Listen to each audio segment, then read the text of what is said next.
সবচেয়ে বড় গরু 3.5 লাখ টাকা দাম চাচ্ছে কাকা। কাকা হচ্ছে 3.5 লাখ টাকা দাম চাচ্ছে। এইখানে হাজার হাজার মানুষ গরু নিয়ে আসছে বাজারে গরু বিক্রি করতে কোরবানির ঈদ উপলক্ষে।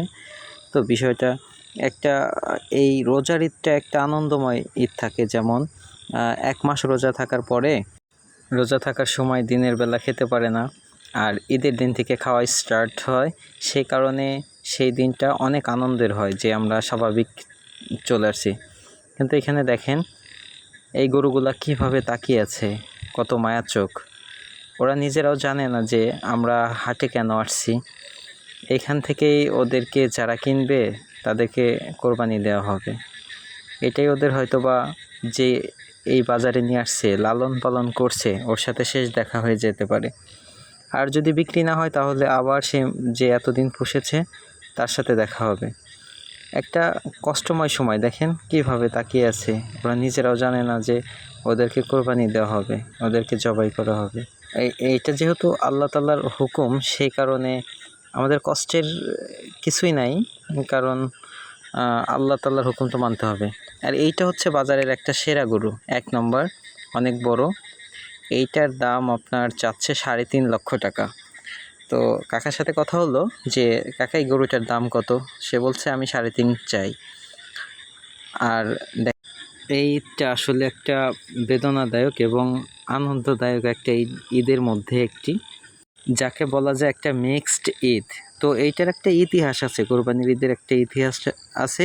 তো আমরা ইতিহাসগুলো অনেকে জানি না, কিন্তু এটা সঠিকভাবে জানতে হবে। সেটা হলো, আমাদের নবী হযরত ইব্রাহিম আলাইহিস সালামের বয়স যখন 86, তখন আল্লাহ তাআলা তাকে একটি পুত্র সন্তান দেন ওই বয়সে। তার নাম হযরত ইসমাইল আলাইহিস সালাম। ইব্রাহিম আলাইহিস সালাম বিবাহিত জীবনের পরে অনেক কান্নাকাটি করেছেন আল্লাহ তাআলার কাছে একটা সন্তানের জন্য।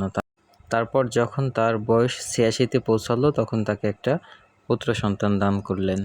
এরপরে আল্লাহ তাআলা দেখতে চাইলেন যে ওই ছেলেটার জন্য ভালোবাসা বেশি না আমার আল্লাহর জন্য ভালোবাসা বেশি। আল্লাহ তাআলা ইব্রাহিম আলাইহিস সালামকে পরীক্ষায় ফেলে দিলেন। তখন আল্লাহ তাআলা ইব্রাহিম আলাইহিস সালামকে ডেকে বললেন যে, দেখি তুমি কাকে বেশি ভালোবাসো, আমার সন্তুষ্টির জন্য তোমার বাচ্চাকে কোরবানি দাও।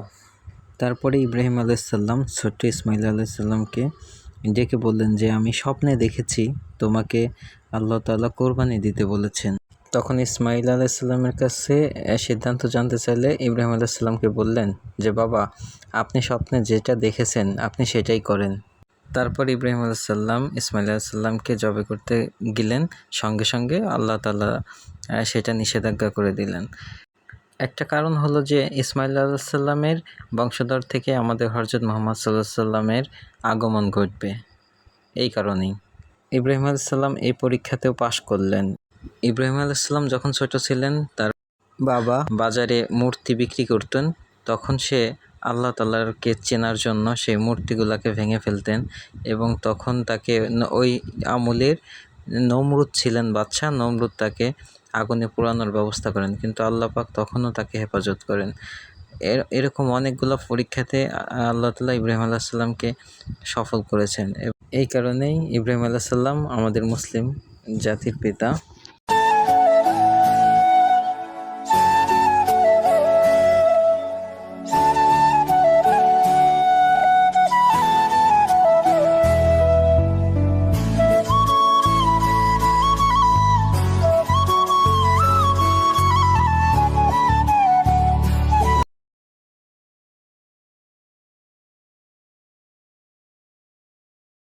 এইটা হচ্ছে গরুর শেষ মুহূর্ত, মানে যে কিনেছেন তার বাসায় নিয়ে যাওয়ার জন্য প্রস্তুত করা হয়েছে।